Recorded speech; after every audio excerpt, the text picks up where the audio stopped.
All this to order, and we'll start with the Pledge of Allegiance. Ready, begin. I Pledge allegiance to the flag of the United States of America and to the republic for which it stands, one nation under God, indivisible, with liberty and justice for all.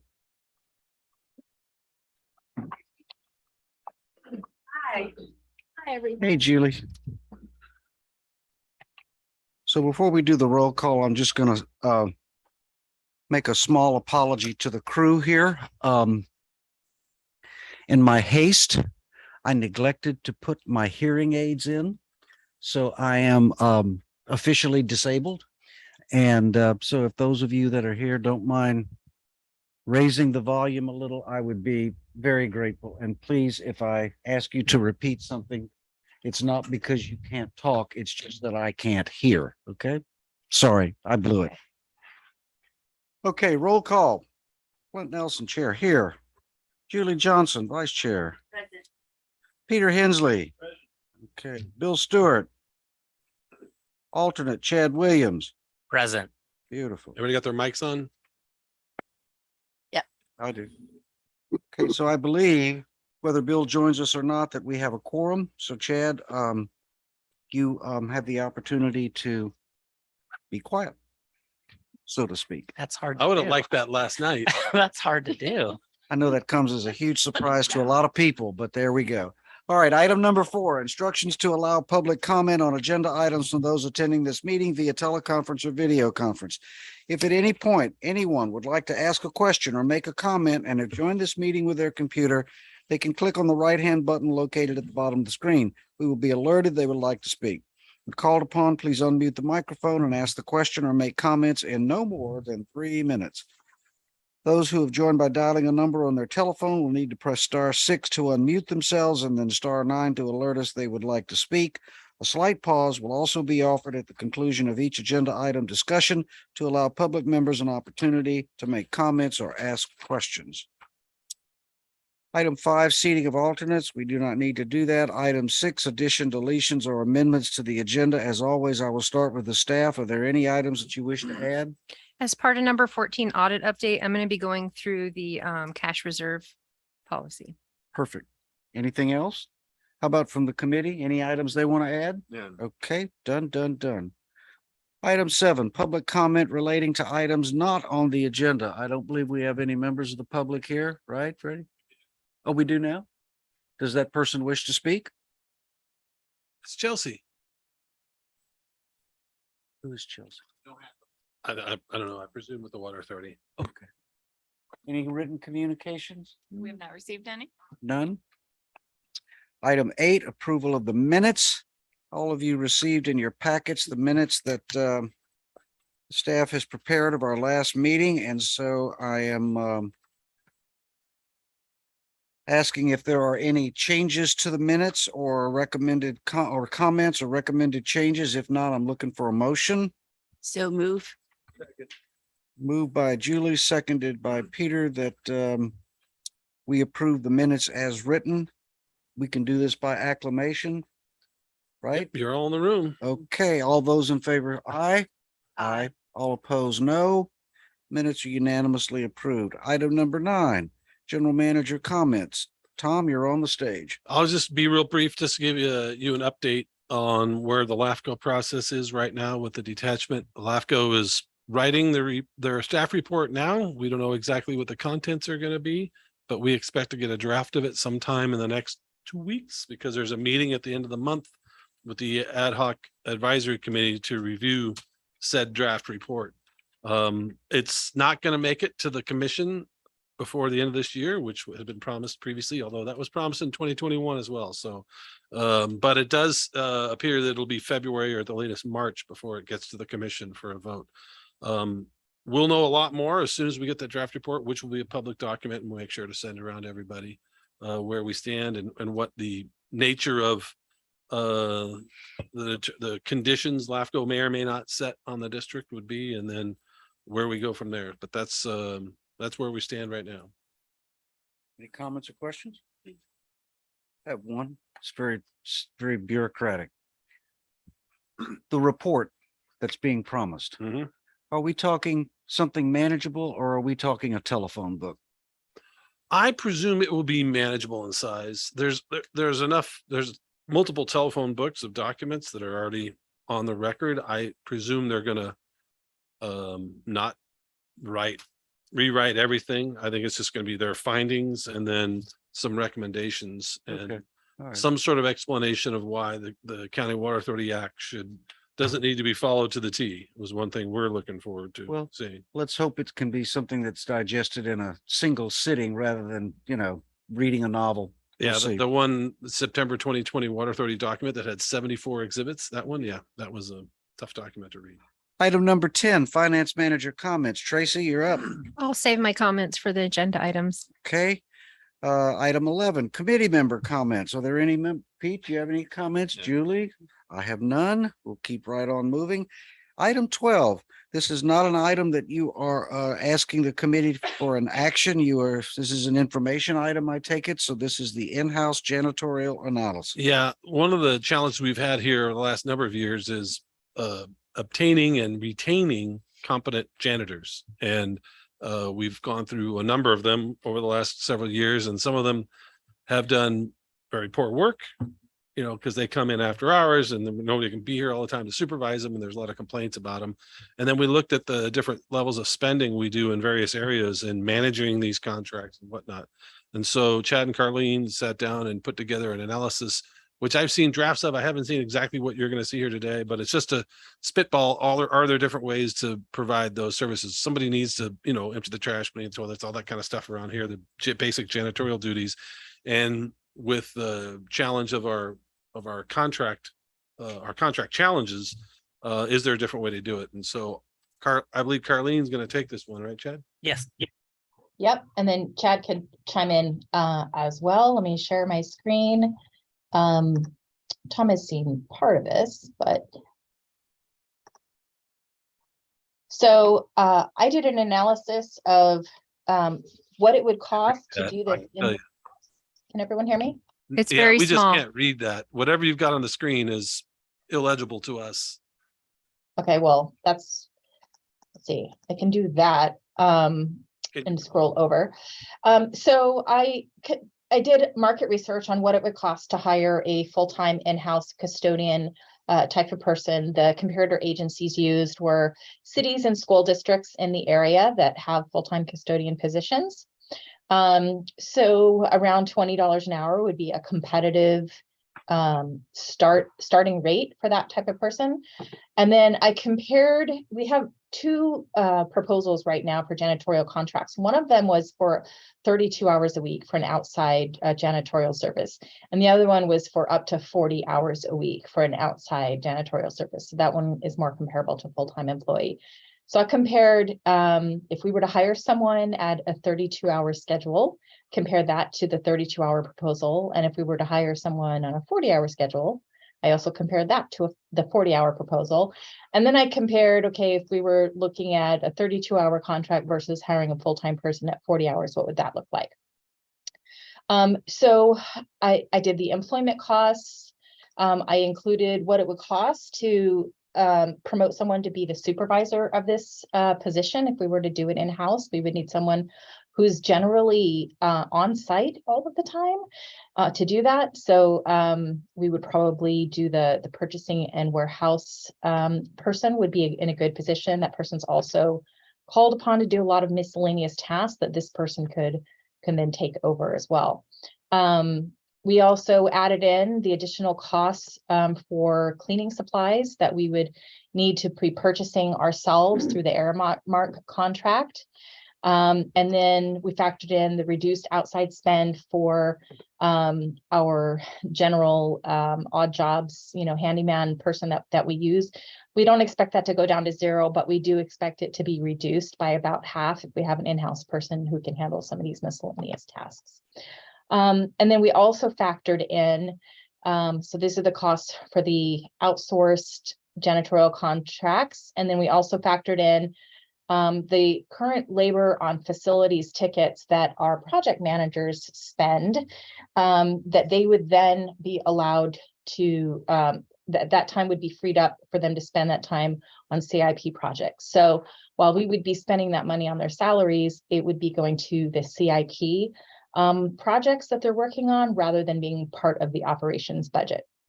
So when I have the 5-year differential here, that's the differential hit to the operations budget. So if we are doing 32 hours to 32 hours, we would save about 27,000 a year. I mean, over 5 years. If we were comparing a 40-hour contract with an outside company to 40 hours in-house, we would save about 126,000 over the 5 years. But if we were to compare the 40-hour full-time employee to the 32-hour janitorial contract, we would be spending about $30,000 more on the operations budget. So the annual differential is not huge. This would come out to about $6,000 a year. But there are also qualitative benefits to consider if we were to do an in-house person.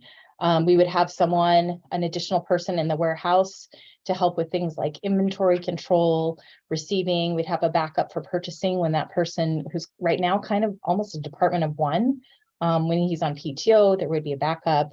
We would have increased safety when there's lifting tasks. Chris wouldn't have to go looking for someone to help with that, and could be done with 2 people. There's also a lot of miscellaneous requests that he gets because he's here removing rodents, placing sandbags when it rains, miscellaneous tasks like that would be appropriate tasks to have an in-house custodian do. And with an outside contractor, they're not here during those hours to do that. We would also have someone in-house to do odd jobs like painting. It would allow the purchasing and inventory control position to take the lead on the facilities tickets, because his time would then, be freed up by the things that the custodian would be helping with. It would reduce staff time to manage the outside janitorial contract. And it's more secure because they're a background checked in-house person that's gone through our regular employment screening process. Of course, there are risks associated with having someone in-house. If we have the same kind of turnover that these janitorial companies have had, then we would have recurring recruiting and turnover costs associated with that. There's also employment liability if the person were to be injured, and they're an employee here, or there's some other employment claim, we're on the hook for that versus a janitorial contract. That risk is transferred to the other company. And it's a more cumbersome process, though not impossible, to end the relationship if the performance isn't meeting our expectations.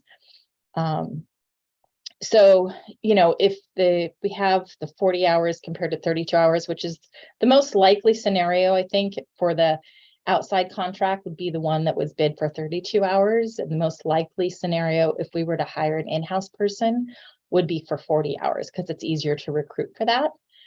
So it would be about $6,000 per year more, which, for that additional 8 hours per week comes out to less than minimum wage, all in on those costs. So those are kind of what the financials look like, along with what the qualitative benefits of, shifting this in-house. Historically, we did have an in-house custodian years ago. In fact, that person is still with the district and is one of our supervisors in the operations department now. So we consulted him when talking about, what would the typical tasks be other than just cleaning for a few hours a day that this person would do. And we kind of relied on his experience in formulating what we thought this position might look like. So your recommendation is what? I don't have the data is there's pros and cons to each one. And so, we're looking for input and feedback. We don't have a strong, we should or shouldn't either way. At least I don't. I think Tracy and Chad might have stronger opinions than I do, and I'll let them express them rather than put words in their mouth. I go first, Tracy. Tom? I'd like to take a closer look at the financials before I put a recommendation in, but I think Chad has had more of the pain points with keeping someone on staff, so. Yeah, I think for us, this is a great analysis, a deeper dive. It is currently defaulting to the engineering department to keep the janitorial contract going, and the facilities tickets are defaulted to the project managers. And so we're trying to keep them on projects out in the field, and this is an aging building and facility, and it's taking a lot of our time. I mean, installing the air conditioning units, fixing the plumbing, it's a daily thing. And when we did this, I didn't even realize how many additional requests were going directly to Chris in our warehouse that we weren't even receiving. So it's a heavy lift. I mean, so when I looked at how many hours per year the project managers are spending on facilities tickets, it's about 300 hours a year. Yeah, so right now I mean, janitorial services are one thing, somebody vacuuming and mopping things up and dusting. That's one element of it, but there's just always some little, hey, this lock's not working, or this thing broke, or any little things that, especially the building of this age, need to get dealt with. And so this position would be, if we were to go that way, would be part janitor, part small-time handyman, handy person, I should say. Maintenance technician. Maintenance technician, that they could do minor repairs. Now, they're not going to install a split air conditioning system or something like that, but they would manage getting the bids together and then getting those things through. The whole goal to be the offsetting benefit is to free up higher priced project managers to focus on what they're supposed to be doing, as opposed to having to come back here and chase the plumber around, the Roto-Rooter man, whatever, to deal with stuff. But it's early times on this, and we just wanted to kind of float this out there and get the general sentiment of others on this, from a quantitative analysis in the big scheme of things. It's pretty much a break even either way we go.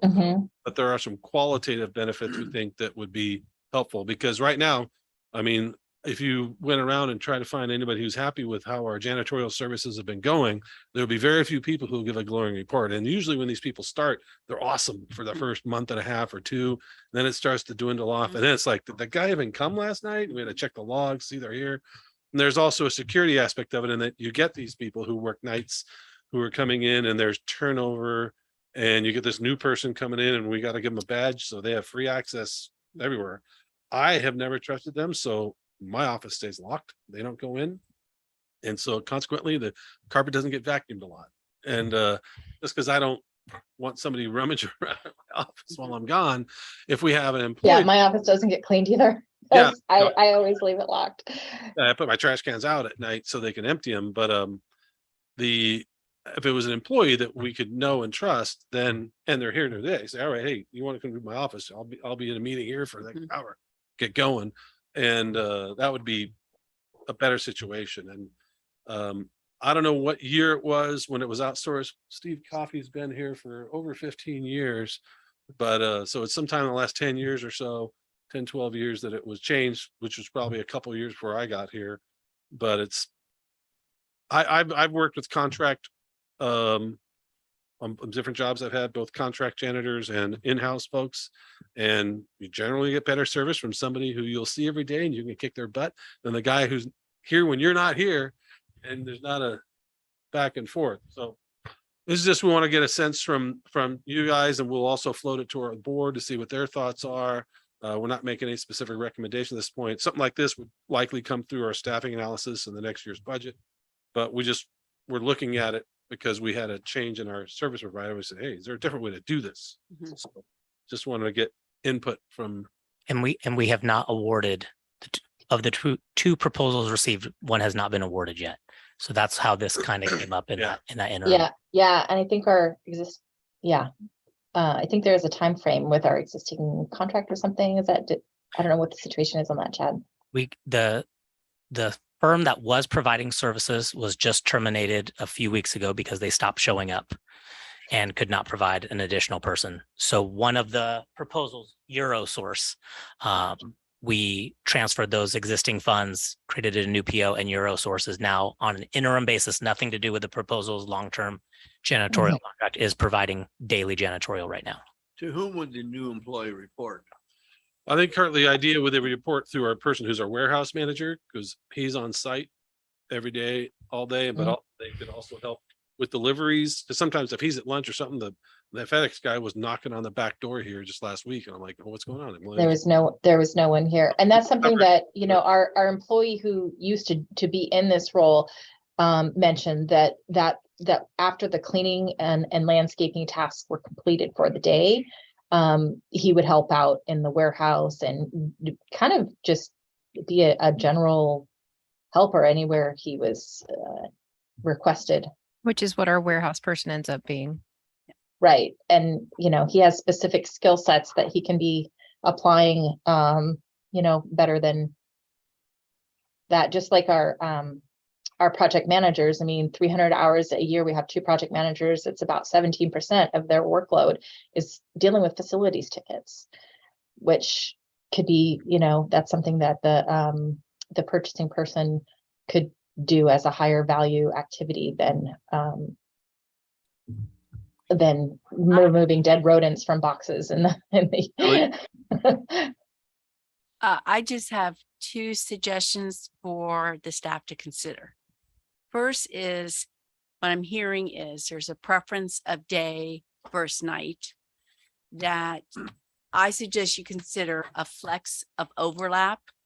Yeah. That the individual could start maybe later and do the noise items Right. after hours, but then not be here with no supervision whatsoever. That's Yeah. one. The second is, from what I've heard, and it may have already occurred, is it sounds to me that there needs to be a detailed job description before Oh, yeah. you go out, because I'm hearing a handyman, I'm hearing custodian, I'm hearing a fixer. So there are other agencies in our region that has someone like this. Sure. That you could consider discussing with.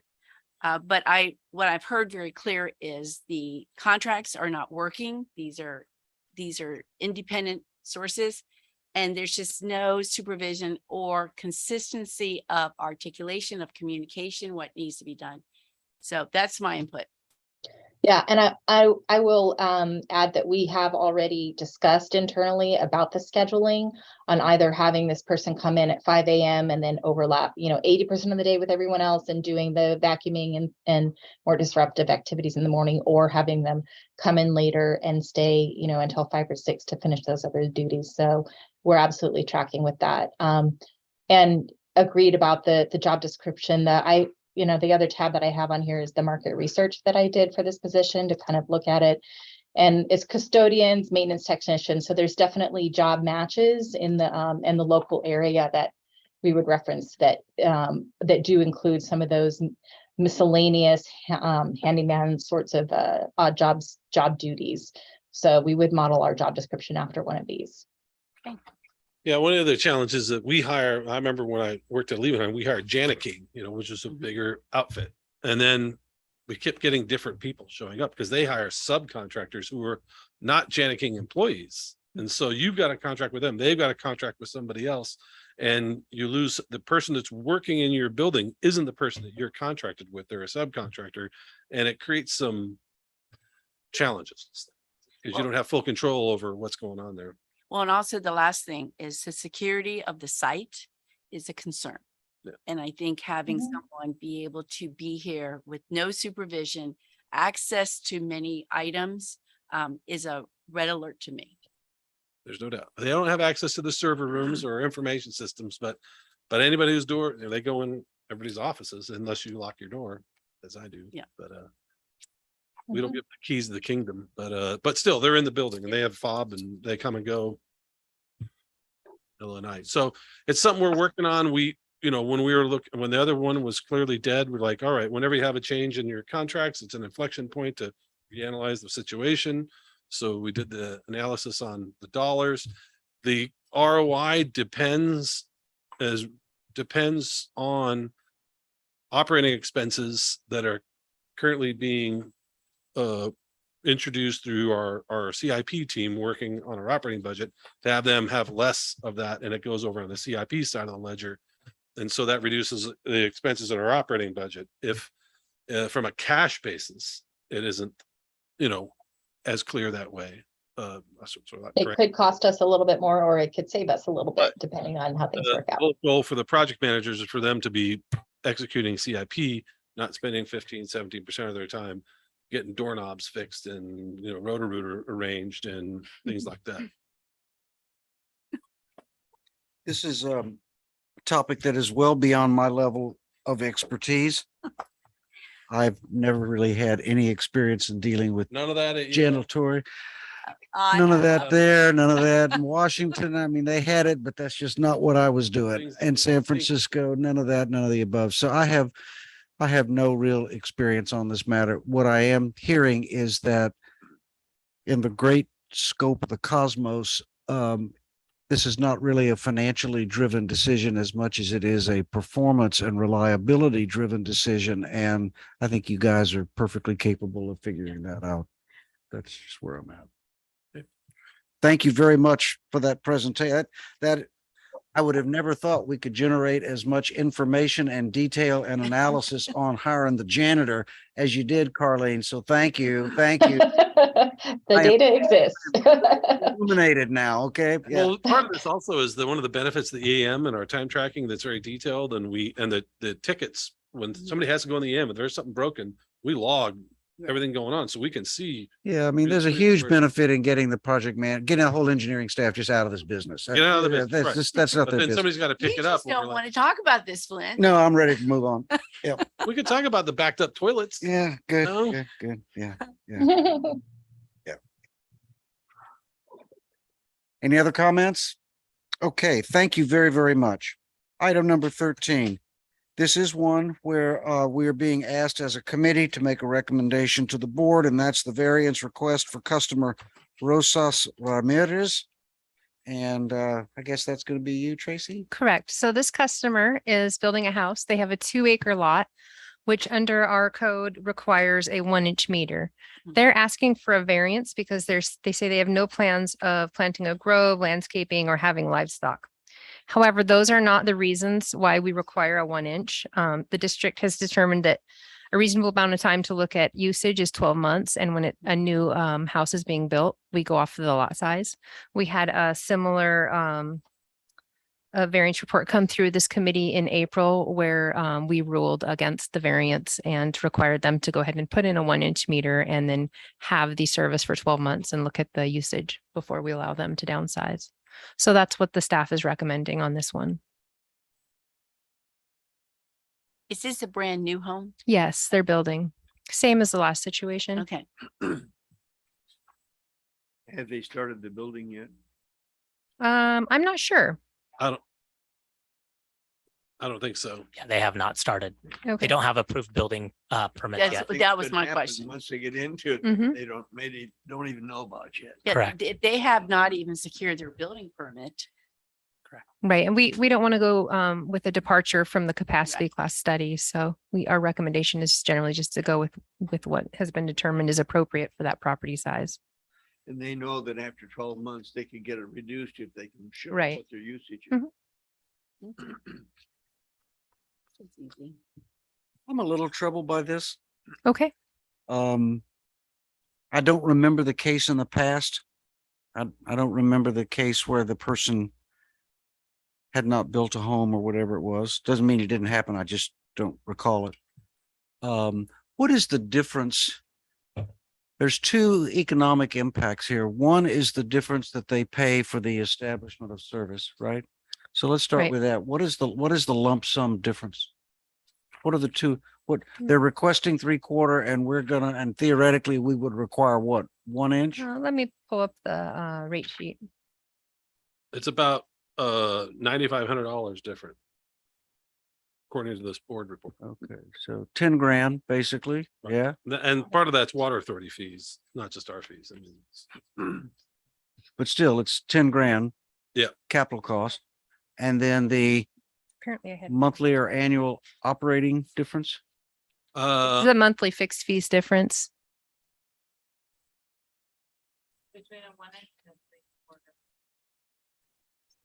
single family residential.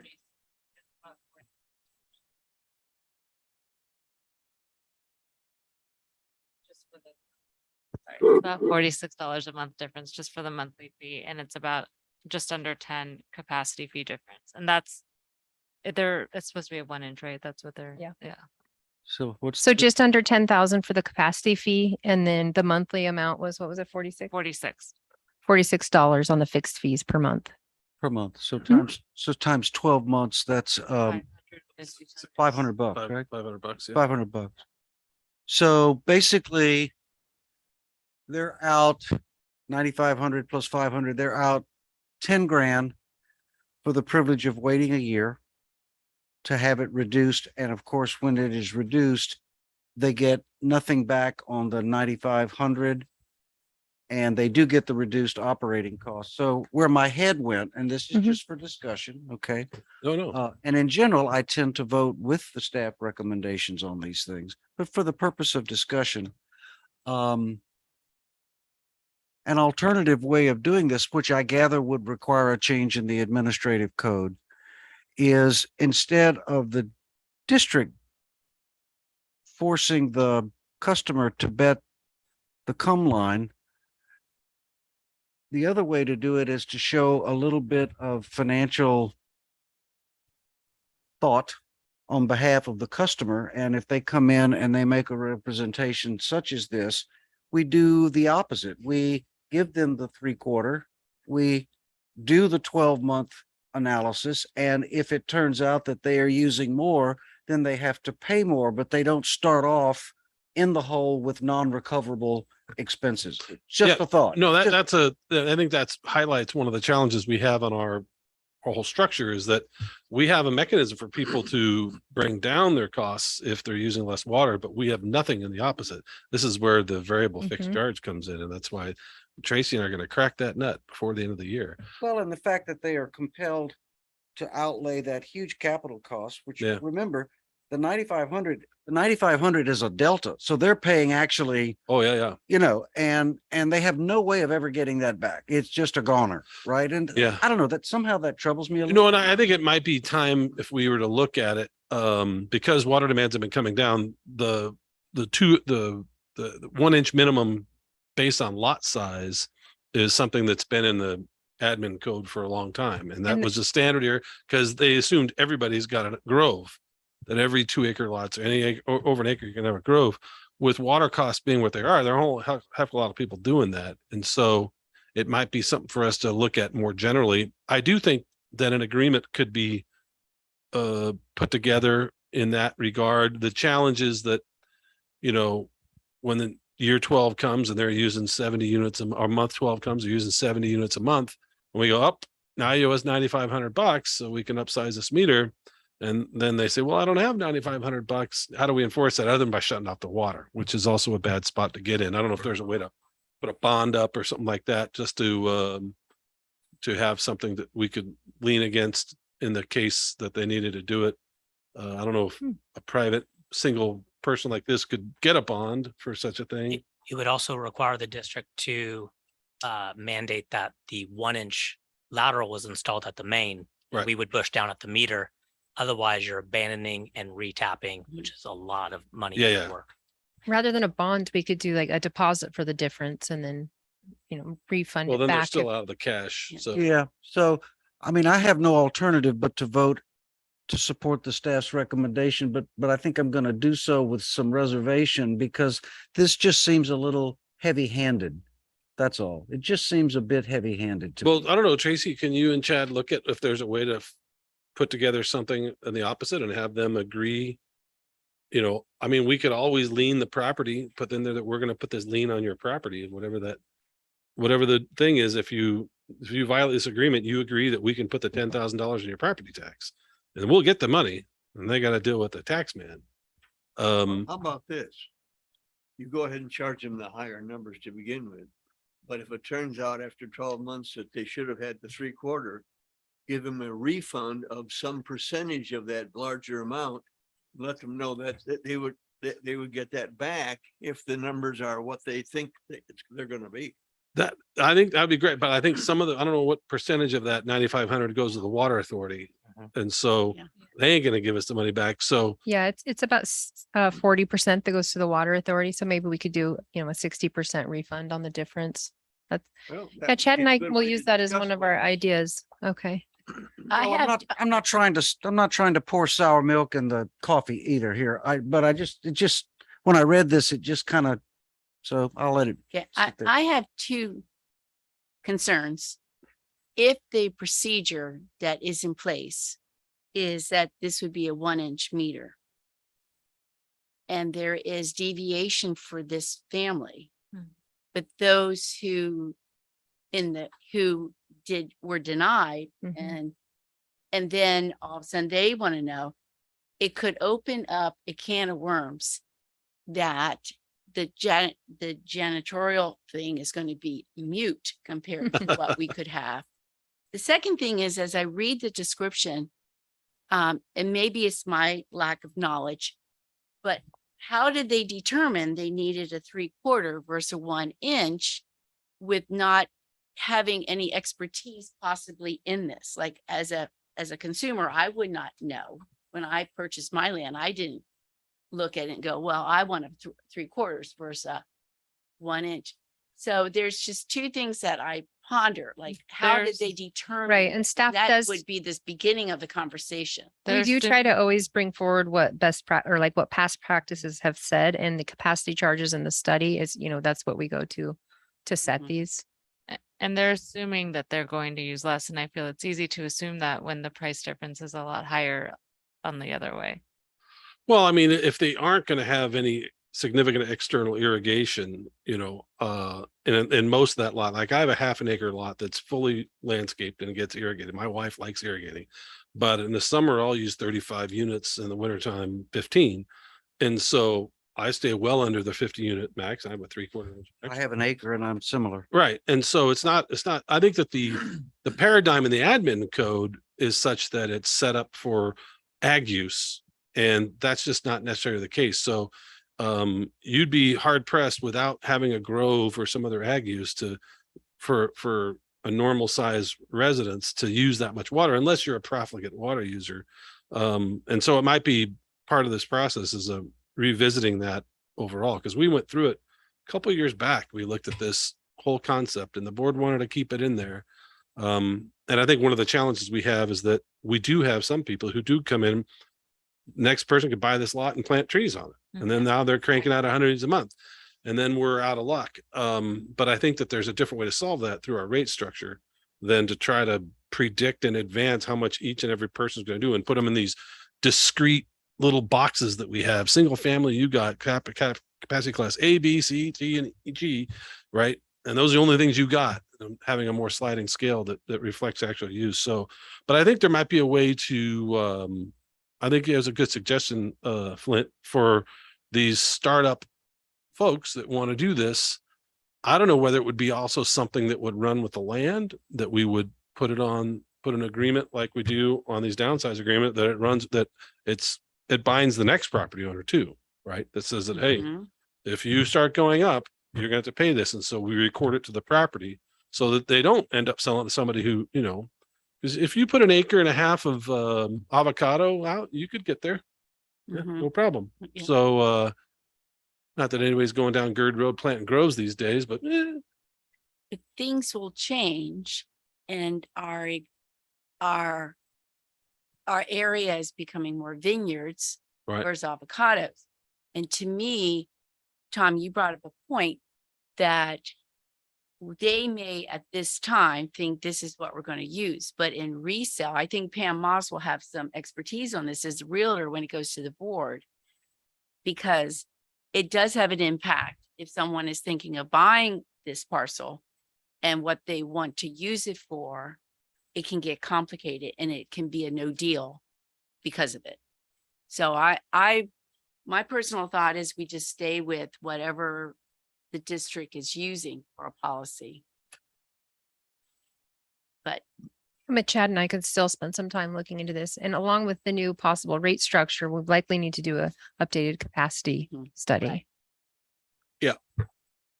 yeah, the last one was 5 or 6 years ago, 4 or 5 years ago. Good feedback, though. This is Yeah. always Yeah. these, These are tricky. well, that's why variances Mhm. come through for analysis, because the board, the admin code says this, and they want staff to give them a break. We're like, hey, our hands are tied here. You want, we'll put it forward to the committees and board and we'll discuss it and see where we can land. So we'll split this. Well, baby. and- Yeah.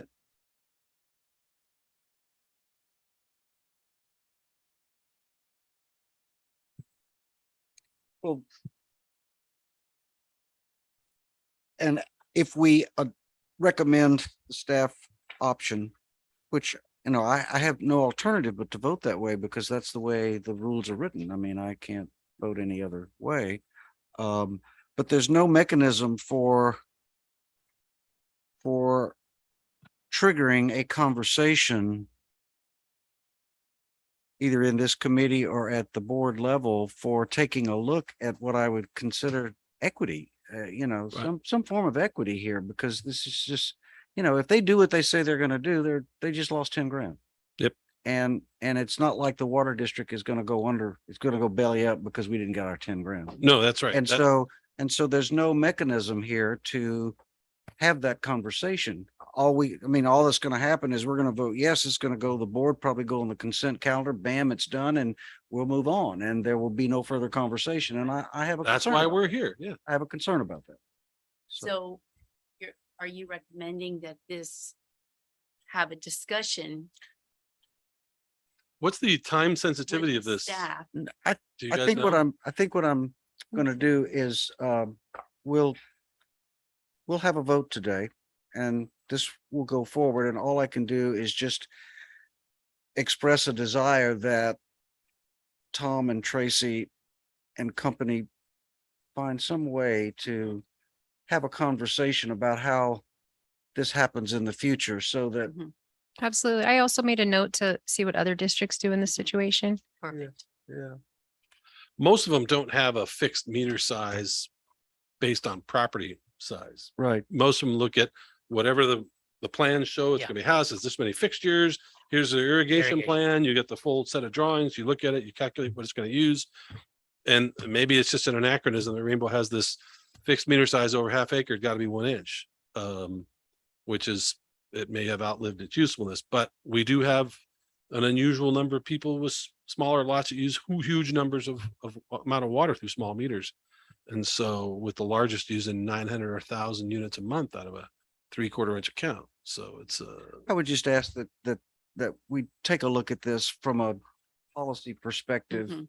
what's the timing for this customer on this? The last time I spoke with them, they do have a contractor on board to install the water service, but they do not have approved plans from the County of San Diego for their building plans, and they do not have any permits to break ground. So I Yeah, don't it think, says they're not building until next year. So Yeah. we do have some Oh, time here. I don't think that Oh, they're no actually going rush. to install.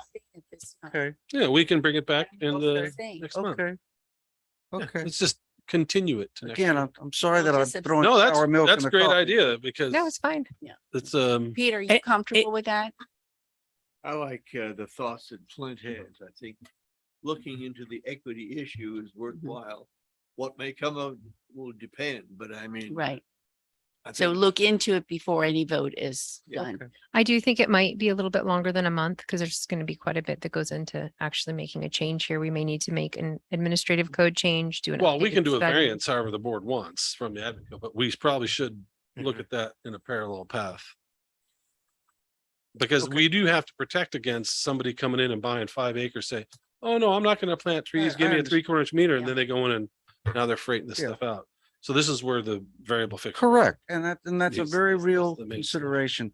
But one thing that I'm not so concerned about is if we did something, if we took an action a year ago or 2 years ago on a variance request, and now we make a course correction and we do something different, policy changes. I mean, that happens. And so I'm not, and I don't think I've seen every variance that we've done for quite a long time, and there are very few, frankly. And Yeah, yeah. so I do not believe that there is a massive tsunami of exposure out there that if we make a policy change, that suddenly we're going to be inundated with, Right. stuff. Yeah, and it's doubtful that we're going to get a lot of new building in the next year. Yeah. And besides, we we see all this stuff and so it's front and center for us, but for the average homeowner out there, they have no idea. Yeah, yeah, They had no idea. So, all right. Well, thank you. Thank you for hearing me out. Thank you. Yeah. So we're going to postpone this, right? Yes. Mhm.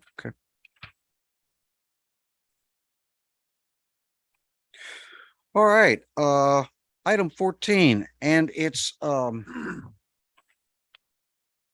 attached, shall we say, Yes. which is audit update and the cash reserve policy discussion, which I found very Correct. interesting. Yeah. Okay, so we're going to go through that as well. So the audit went really well. We did have a clean audit again this year. One thing that we had that was different this year was we always have a management letter with, Mhm. 3 to 5 suggestions on things that management can do to improve policies or different accounting practices. So we had nothing on the management letter this year, which was really exciting. Excellent. Very rare Yeah. Yeah. So we just in the business. You always liked writing those I'm management glad letters. you Nobody get out appreciate without a that. management. It's hard for an audit consultant to not have, I mean, Something. they'll go around the end of the world to find something to put in that letter, right, Yeah. Pete? Right. Right. Right. So what we do after the completion of the audit and that there, when there's no adjusting journal entries is then we're able to update our cash reserve policy balances for each fund. So these have been adjusted. I've got the amounts up here on the screen. So after the end of the fiscal year, we're actually required to report these out to the board. They're the reserve, according to the reserve policy. So it's done once a year. Once the financials are near completion and the audit's complete, this is our first step. And then as part of this process, we just adjust all the operating funds to their required levels according to the policy. And we move any planned transfers or excess to either the rate stabilization or the capital funds. So once those are moved, then we are able to update the 5-year fund balance projections, and we use those in the mid-year and to start out the following year budget process. So when looking at these fund balances, it's important to remember that district utilizes pooled cash. That means that all our checking and investment accounts are all in one account. So if we need to move any funds between any cash between funds, which we do it with this process, it's just an accounting journal entry. It's not a bank transfer. So the total district cash for all bank accounts is about 20.1 million for the start of fiscal year 23. So that's compared to about 25 million for last year. Okay, I'm going to open up a different PDF. Did that switch on the? Okay. So these are our operating reserves. Let me just move Carlene down. So water, wastewater, general fund, reserve cash balances have been adjusted to the minimum reserve required levels. These balances, they don't change very much from year to year because they're based on what our operating revenues and expenditures are. So we don't see a lot of change here.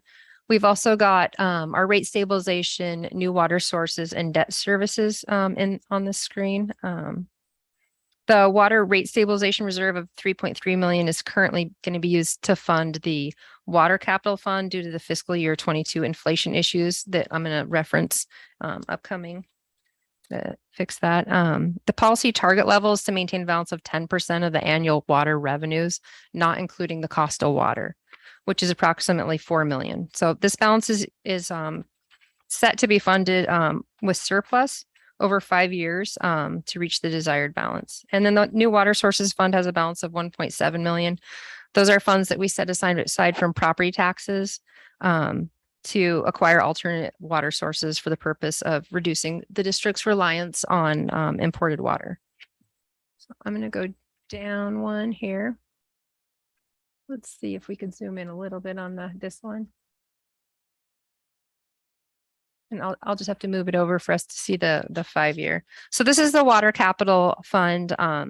So the capital reserve policy is generally to have at least the average for 1 year of the 5-year expenditures.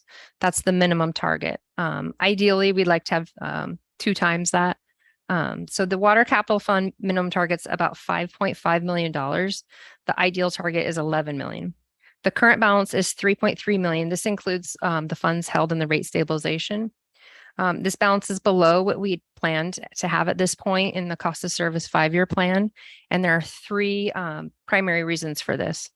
So reason number one, the actual transfers from operating, you can see here we're budgeted at 2.4 million. They came in at just over 200,000. This is mainly due to inflation on supplies and fuel, as well as more main breaks and shutdowns than were budgeted. Reason two, you can see on here is the capital spending on projects was in line with budget. However, there was an unbudgeted amount of 3.4 million still remaining on the What's Up project that wasn't budgeted. That was above and beyond the funds that we had available for What's Up. And then reason three are for the water capital fund balance coming in below budget was the capacity fees related to developments were pushed out to future years. Specifically, that was Citro Meadowood. So that resulted in capacity fee revenue coming in just over $1 million lower than budgeted. Now, it's not $1 million that we think we won't get. We do think it's pushed out to future years. But what's concerning is the interest rate that's gone up for homes in the last 6 to 9 months has gone from 3.5% to 7.5%. And it's speculated to continue going up. That's going to have a significant effect on the housing market. So we're really monitoring the planned developments daily and budgeting the capacity fees very conservatively. You can see in these out years, we've got like 1 million budgeted for this year and 500,000 budgeted for year two. And so these year 1, 2, and 3, we're being very conservative on those numbers. Chad is reaching out to those developers daily to see where we're at and what's going on. And, we're very concerned about the level of building that could drop off there. So we're being careful with budgeting on that front. Okay, the next one is the wholesale water efficiency. And I'm sure we'll go back to all your questions at the end. I just want to get through each of these. Can we go back for a second? Yeah, Please. absolutely. I completely understand the logic of what this is. Mhm. I get it, which is rare. And some of the things you mentioned made little things go off in my head. I can remember when we had conversations that the What's Up program was going to be under budget. And now I think what I'm hearing is that it's a 30% over budget project. I think when it's, $3.5 million more than we thought. I the think budget- when we quoted it being under budget, it was under the amount of the original contract. I think that sometimes the terms were interchanged there. It hasn't been under budget. But this went from 11 million to 14.5, right? Didn't go to that, no. And it just went, it spent right around what the original ABM budget was, not the 8 million that was Robert's forecast. Tracy, what was the total number when it was done? If that's the case, we would have known that a long time ago and this would not have been a surprise, right? I think there were certain ways that where the labor was being charged that came up later during the audit to show a higher number. Tracy explained. So the 3.4 million, it's not necessarily that it was over budget. That's just the amount that we spent in fiscal year 22 on What's Up. We didn't have a set budget amount in the budget for What's Up this throughout the entire project. We had the original quoted amount from the ABM contract. And then there was speculation of doing it in-house, what the savings would be.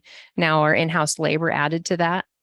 So I think mainly what they were looking at when they said there's a savings is the costs that went out the door, not including our labor.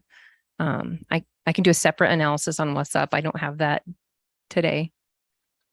And part of the savings that the way Robert was calculating it had to do with transfer. WIP plus ETC equals EAC, Chad.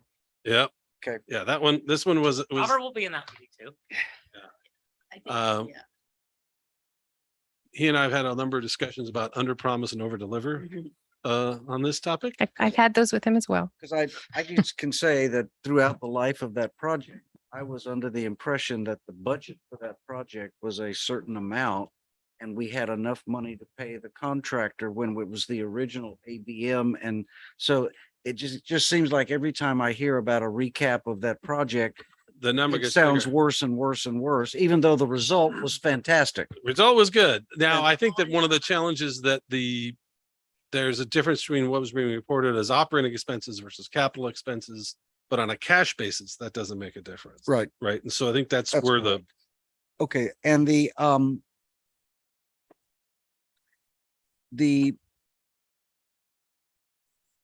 other piece that hits me is I completely understand that we had a much smaller amount transferred from operating reserves than I guess we had anticipated. Right. Okay. Our operating budget is about 14 million Tracy, plus or minus, right? Just kind of, excluding water purchases. yeah, excluding water, our operating budget. Yes, yes.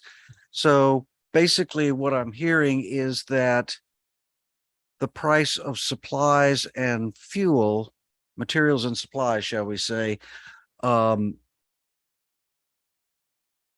the increase in that was 14% of our operating budget, because 2 million out of 14 is 14%, I think. So, and yet our operating budget is largely salaries. Salaries, Okay. supplies, fuel, Well, just salaries. If I went back and looked. quite a bit of it, yeah.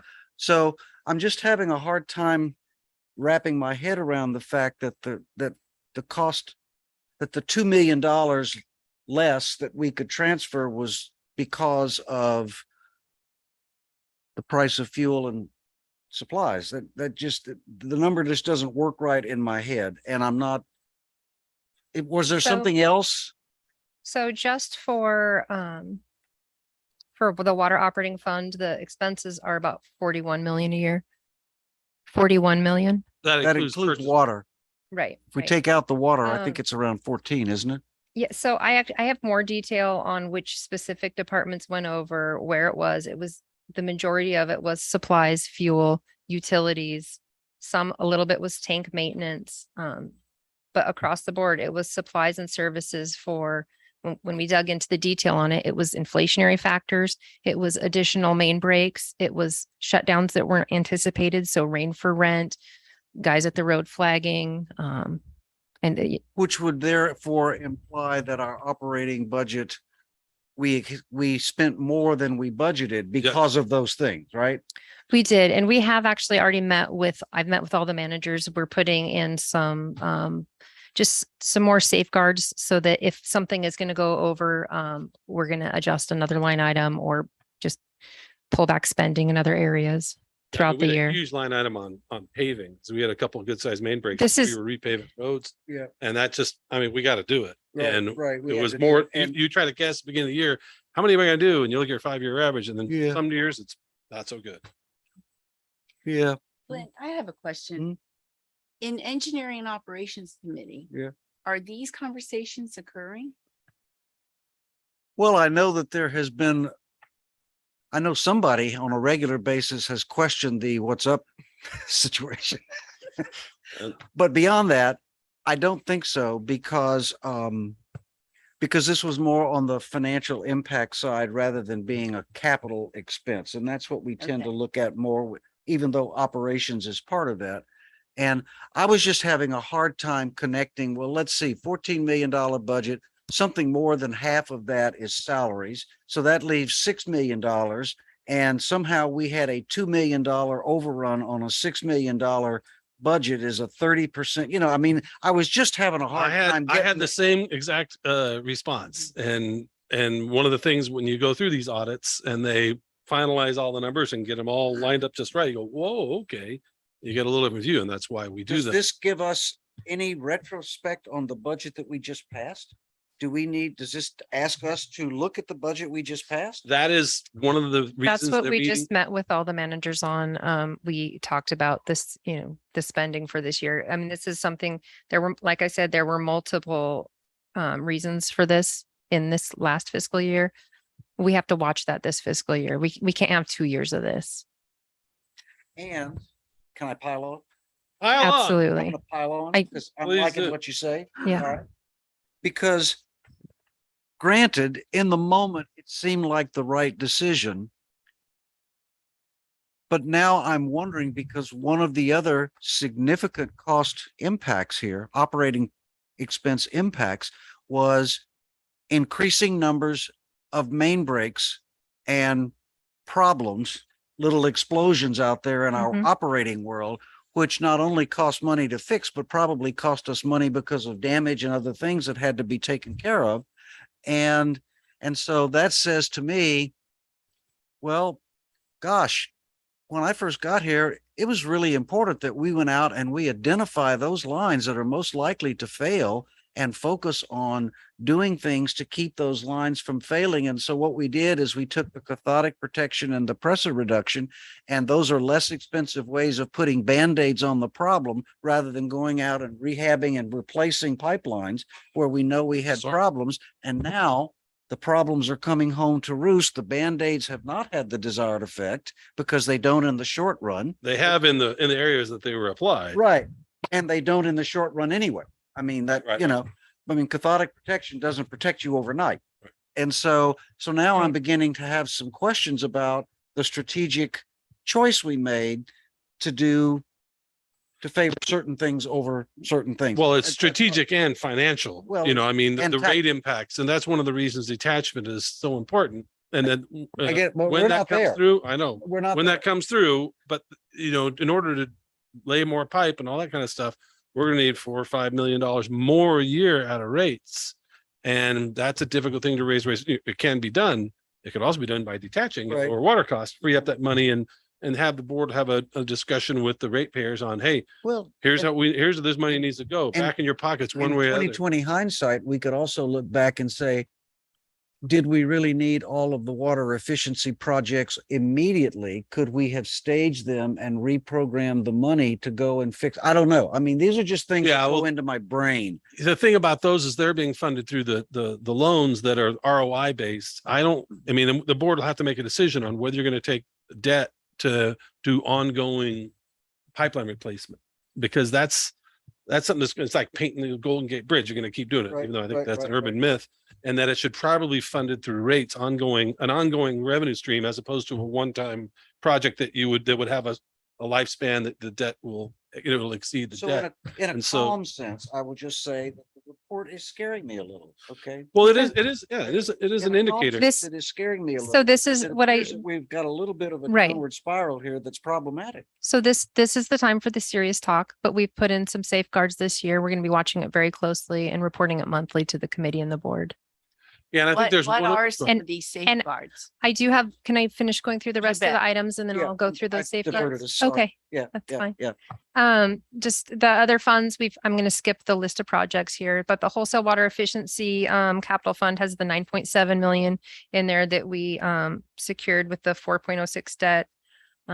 We have those, like you said, we can discuss those projects if we need to. The other important one to look at is the wastewater capital replacement and expansion reserve funds, because they have a combined balance of just over 600,000, which is significantly below the minimum reserve level of 4.7 million.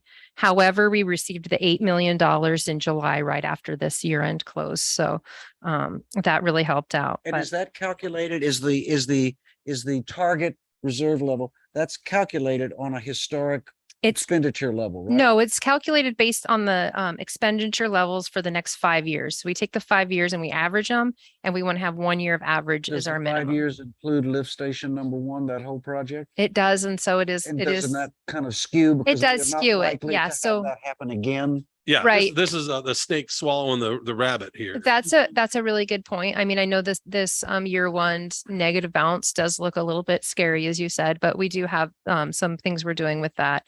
So because I despite mean, 800 might not be a bad number, looking out 4 or 5 years after we finish lift station. right. Don't know. right. So we do have a little over 10 million budgeted for lift station one.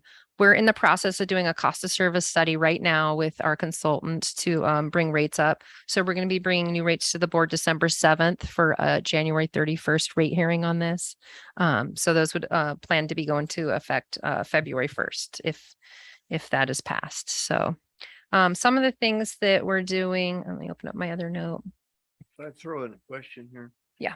Based on seeing these numbers now. Mhm. Is there anything that you would have done differently had you known you were gonna have these numbers earlier on? Mhm. I know what I would have done differently. What would you have done? I would have communicated the deltas earlier, so they wouldn't come as a surprise. I think the main thing is communication interdepartmentally. One of the challenges we have is our purchase orders are run through our asset management software, EAM, which handles all our inventory and all that. That's most of that goes. But when you buy some of the purchase order and the encumbrance doesn't show up in the financials till later after it's invoiced. So there's a lag time where someone looks at their balance of what they've got available in their budget, but doesn't have a link back to all the encumbrances that are on there. And then, so sometimes, I'm not saying this is a causal factor, but people may have see a higher balance than is actually there because it's encumbered. Now that invoice might not even come into the next end of the next fiscal year, so it may not make that much difference, but still, there's still some interweaving of the information systems that needs to be completed. It's on Ahmed and Freddie's list to tie those together. I'm going to be doing that manually to start. So what I would definitely do differently is, trust but verify, just more oversight on where the departments are coming in every month. And, going forward, I think what I've learned from it is just to stop the spending at a point, or make, hate to say it, but make people feel the pain so that they have to cut, like maybe delay getting a new truck or something. It's not a long-term solution, but it does make departments and all of us more aware of our spending when we have to give up a little, or, something that was nice to have, but could be delayed. Yeah, I told them this Yeah. year's mid-year budget adjustments should all be negative, Yes. downward. So I have a question coming from a different organization. When these requests are coming in, is there a procedure for approval? For purchase orders? Yes. They So are, who but approves them, so you're not in a position where you're getting this after the fact. right. So the department managers each approve their purchase orders, but what I need to do is help them have a more transparent view into where they are every month, so that they have a report that shows this is what you've spent and this is what you've committed to for future Right. spending in your purchase orders. That's what we've been lacking in our financials that I'm adding right now. Okay, And then some of them are ones that when there's a main break and it took out a whole road, that we got to get Right. Peters Paving out there right away to fix it. Yeah, we're not It's going to just- say no to You that. got to do it. I mean, and those things are the wild card, Right. whether somebody wants to get a new truck or do something Right. else like that. And we budget trucks just because we have to. keep the and fleet there going. is a fund somewhere here for emergencies. Am I That's correct? generally what your minimum reserves are for the one-offs like that. Right, And it's, but the we- reserves have not, well, we kept try out. to in the budget, so Robert will try to figure out what he thinks Right. might happen. And so we leave a little cushion in the operating expenses for those sorts of things, but some years are worse than others. Yeah. Or This- you have one leak that just is an expensive one, right? right. This Well, year is inflation has, Oh, Yeah. just getting Yeah. anything and anybody doing it. Yeah, that's been Everything tough. went up. The inflation rate was, 8%, but there were certain products and services that went up. And the Right. other difficult thing is we've got three major things contributing to this Right. year. We were in a similar situation 3 years ago before we did the new updated rate study for water.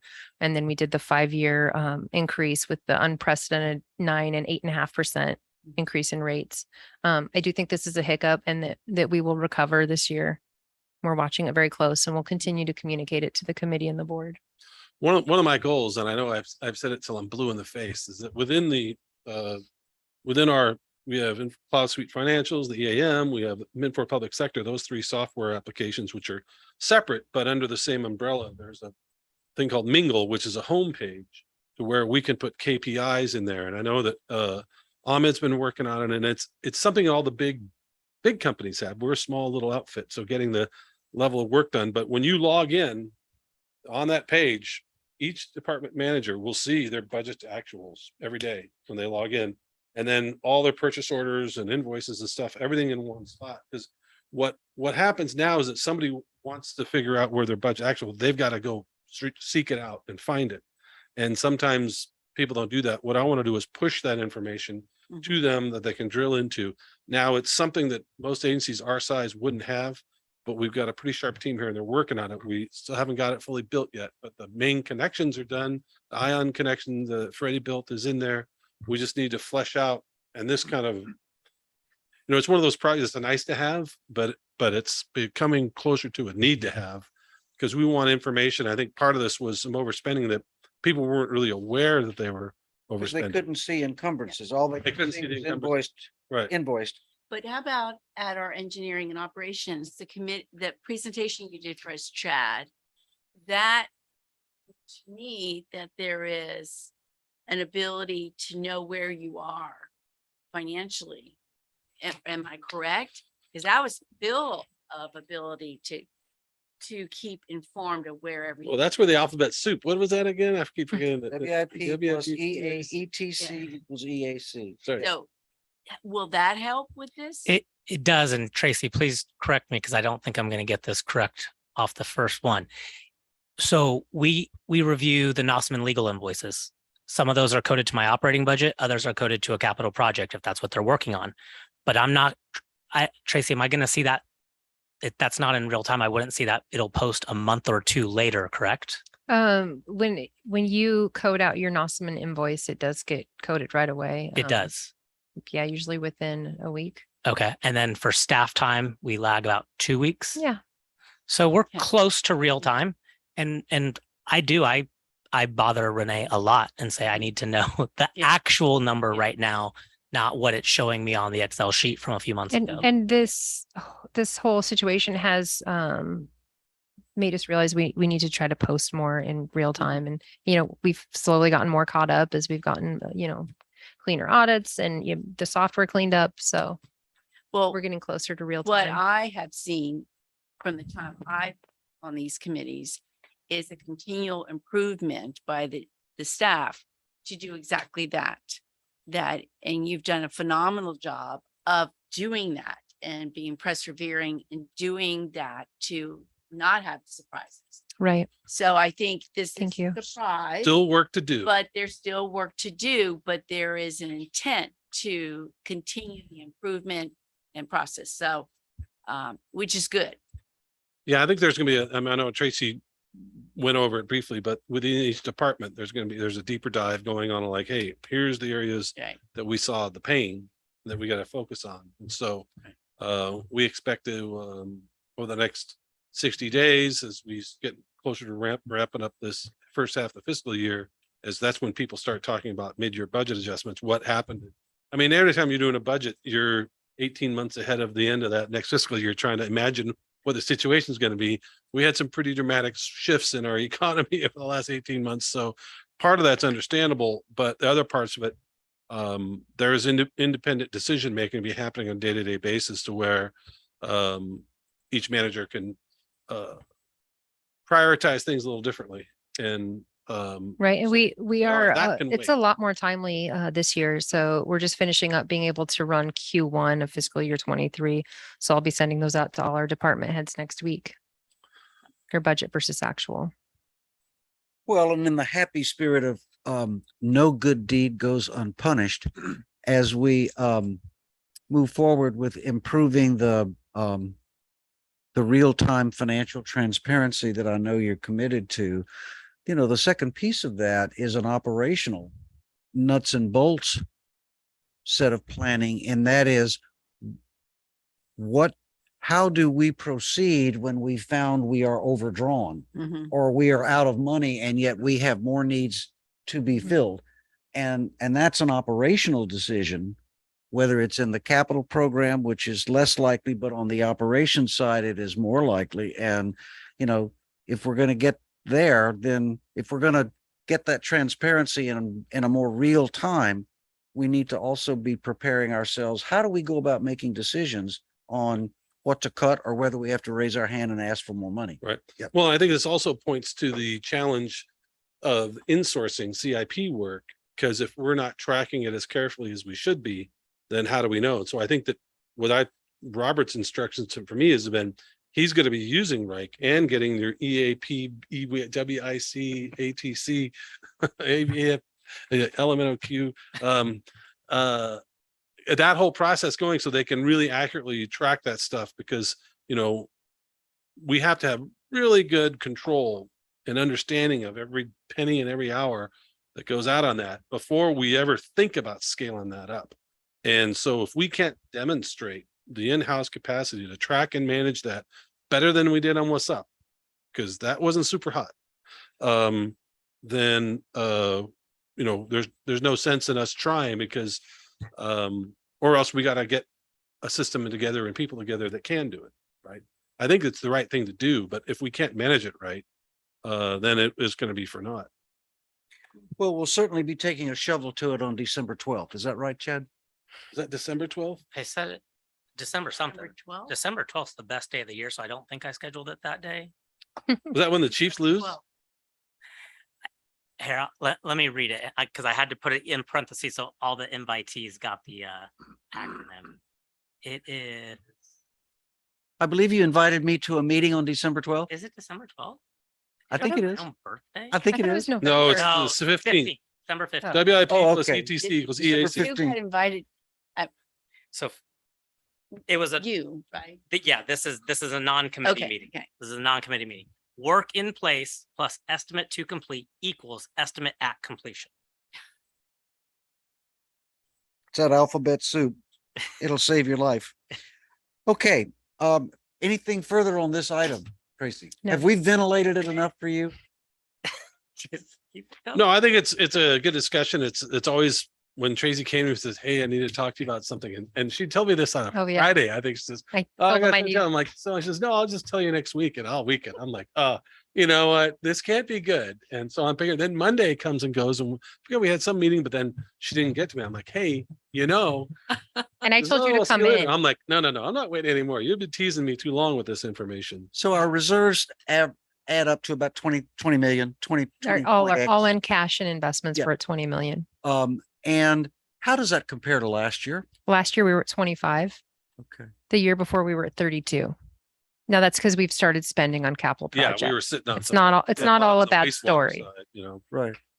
Okay. yeah, our wastewater Waiting fund for balance. is on. confetti or something to come down. Chad. Well, we've, You the get the engine, confetti, I get the the ring. engineering department has done an outstanding job of accelerating their expense rate, because if you're not spending the money, you're not getting improvements in the ground. And that's what this is all about. So I, And it's And- all about, we gotta find mechanisms to fund the capital. Just today,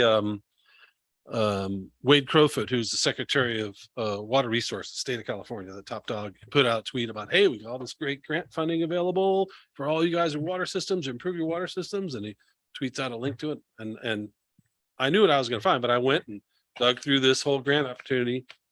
Nothing for pipeline replacement, all kind of other stuff. And I tweeted back and I said, you know what? I was hopeful, and I was, but then my hopes were dashed again, and that they need to fund the mundane, but certainly necessary projects because they're all about water affordability, right? Stay, low income people, whatever. Well, what is one of the big drivers of our water costs? It's our rates go our up because infrastructure. and we need to increase rates so that we can pay for stuff, even though a lot of this stuff wasn't paid out of rates when it was built. It was either built by developers or was built on property taxes or the grants in the 60s and 70s that the federal government used to hand out and just pay out infrastructure. But now it's all on rates, and without any mechanisms from the state to fund something other than the really sexy projects or some sort of new water supply things, which are great, but you also got to do the mundane stuff. But it's just not there.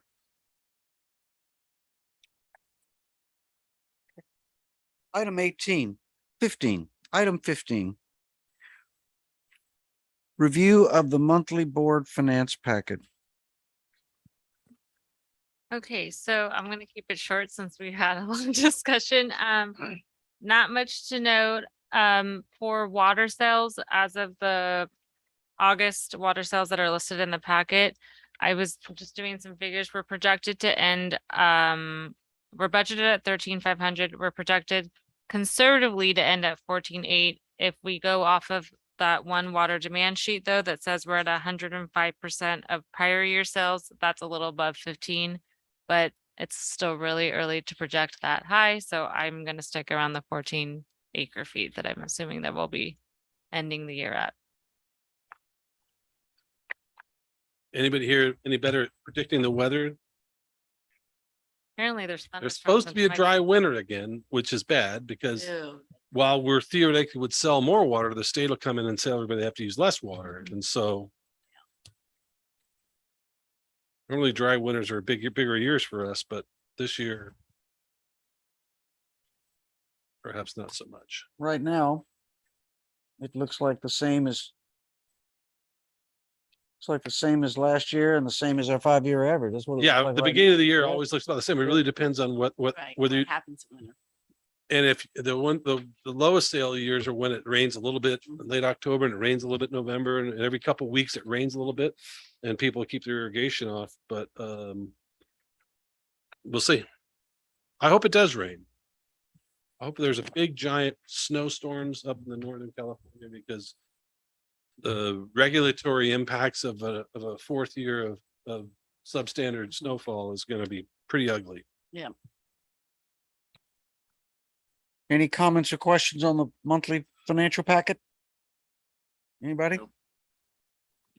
Then we get down to item 16, list of suggested agenda items for the next scheduled meeting of this committee. And I'm not seeing, I think we bring back Well- some discussion on that variance request. do you have time? I mean, is that just, I think by next month, we can have some, at least give you an update on where we're at okay, on that. I don't know that we're gonna have full policies for the. So full, I, but by the next time, I do hope to have the wastewater cost of study completed. It's no small task, but I do hope to have it done by then to. And bring the it to final waste, audit? committee. wastewater rate study. And also the presentation of the final audit numbers. How about we talked a little bit about the safeguards? Right, we should come in with by department, which is something you had asked for before, Yeah, how I we're think- doing with the budget think that versus would be good. actual. It's a little Just- bit more granular than you guys are used to looking at, but I think it's important to look at it at least quarterly and Right. to know what we're doing. Yeah, I think that would be good.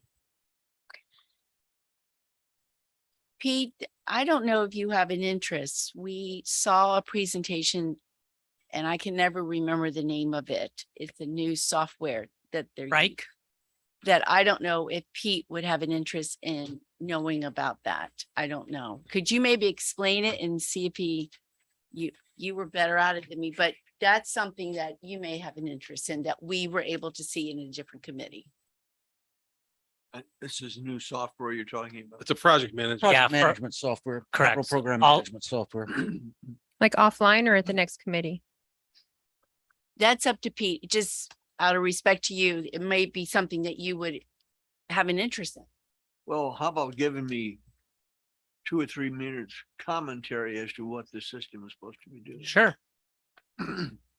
Right now or after Yeah, the meeting? now. Right now. Got it. Extemporaneously. I was, okay, on the spot. So of all the CIP projects that we're running, we were previously using Excel to manage all that data. That data has since been uploaded and migrated over to a software called Wrike, W-R-I-K-E. It's similar to Microsoft Project or Primavera. And it shows on a dashboard level every CIP project we have in this fiscal year, plus the 5-year CIP plan. It shows us in bar chart, pie chart, Gantt chart, any chart we want to look at it at. We can see who's working on what project, the project manager, the inspector. Are we using outside consulting for it? What division the project is in? Labor resources, financial resources. We're still in the process of populating it. We just finished our final training about a couple weeks ago on it. But it has already provided staff with a much more user-friendly way of viewing all the different projects and where each project stands. How do they like it, your employees? The staff loves it. They love it. Sounds like it's a winner to me. Yeah, And it's cheaper than the competitors. it was a fraction of the cost, correct? It also allows Pete, in addition to being able to look at the water program or the wastewater program as a whole entity, it also allows you an almost infinite level of drill down Yes. into the Mhm. specifics of each project so that they can do what project managers do, which is micromanage those projects. Mhm. At the same time, it allows decision makers to get a more macro view. And that has always been something we needed here. It's even used by HR to manage new hires and things Yeah. like that. Yeah, so It is, and it probably has other uses inside the department that we will find over time. Yeah. But it's just a very, very sophisticated and yet easy to use program for managing multiple projects of various types with similar symbology, language, presentation. So all of that is, there's continuity, so you don't have to look at something different every time. Okay? Sounds like a very good idea. It was. Yes, it was. It's a lot of work to get it up and running, but it's good software. It was a very good idea. Well, we couldn't do it, but they can't do this projects properly by the seat of your pants. But I think that the expansion right now, it's set up to do capital project management, but not capital project execution as in laying pipe. And that's the next components that Robert and the field guys need to build that into their system so they can do it. The EAM has a similar component, but it has a link to Microsoft project that's super funky, as you might imagine a 30-year-old software link would be. This is a much newer, web 3.0, not 3.0, but it's all cloud-based, not an anachronism that's still here with us. So Okay, so we'll have fun next month. I'm seeing wastewater rate study next Mhm. month, final audit report Yes. next month. Further discussion on the variance request next month. Yes. Okay. Was there something else? How about, The budget versus actual results for Q1 budget execution with safeguards? safeguards. Okay. Because it's a learning process. It's good for us just to be Yeah. talking. We used to go into the department budget versus actuals more, and then, the committee had suggested we go to just higher level reports. So I think we tend to like fluctuate back and forth, based on what the. I think we committee need to wants. find a better presentation there because a big table full of numbers is hard. And then getting it into more graphical formats like Yeah, so solid the rank, the it ones, makes it easier than just big piles of numbers because that. I would love better reports than what CSF gives me. The ones that I build manually for the budget process is probably a better presentation, but Carlene found that, was it BI thing you were just using with Ahmed that you were real happy with? Power BI is another great. Power BI, yeah, you can dump data from a combination of sources, like out of the CSF, out of EAM, out of other Excel Yes, data sources, and it's like a visual pivot table. I'd really like to build it within CSF so that the Power BI puts the report in there so that we're not Yeah. manually dumping data from one spot to another. We do way too many manual processes already. Oh, I'm So with you. I really want the reports to come from the software. I think anything that can push on its own is better than somebody have to work. Power BI can actually push on its own. You can have standardized things that feeds from CSF that goes Doesn't straight to Carlene got Power this? BI, and all the stuff is created. You're hired, Carlene. Ahmed showed me how to do it. Okay, this has been swell. And unless there's any further requests, we're gonna adjourn QED, quit and eat dinner. All right. Thank you all.